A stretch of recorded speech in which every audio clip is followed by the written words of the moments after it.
ನಾವು ಗಡಿಭಾಗದಿಂದ ಮಾನಕಾಪುರ ಚಿಕ್ಕೋಡಿ ನಿಪ್ಪಾಣಿ ಮಾನಕಾಪುರದಿಂದ ಗ್ರಾಮದಿಂದ ಗಡಿಭಾಗದಿಂದ ಬಂದಿದ್ದು 200 ಜನ ನಾವು ಬಂದಿದ್ದೀವಿ. ನಮ್ಮ ಬೇಡಿಕೆ ಏನಂದರೆ ಸರ್ಕಾರ 1 ರಿಂದ 10 HP ಫ್ರೀ ಮಾಡಿದೆ. ಅದರಿಂದ ಆದ ನಂತರ ಒಂದು ರೂಪಾಯಿ 25 ಪೈಸೆನೂ ಮಾಡಿದೆ. ಆದರೆ 11 ರಿಂದ 20 HP ತನಕ ಕಮರ್ಷಿಯಲ್ ಬಿಲ್ ಆಗಿದೆ. ಅದು 1 ರೂಪಾಯಿ 25 ಪೈಸೆಯಂತೆ ಬರುತ್ತಿತ್ತು.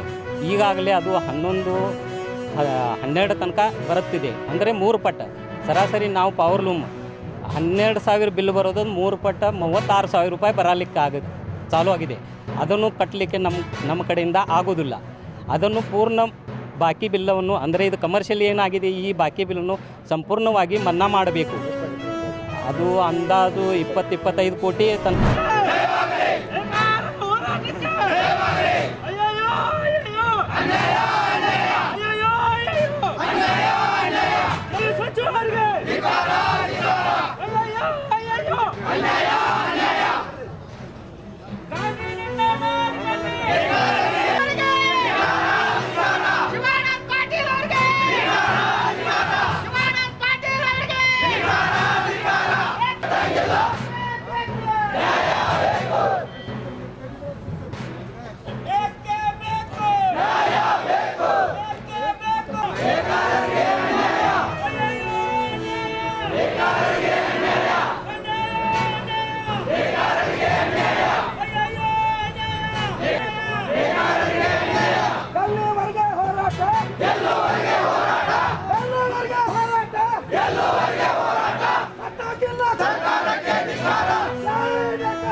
ಕಟ್ಟಂಗಿಲ್ಲ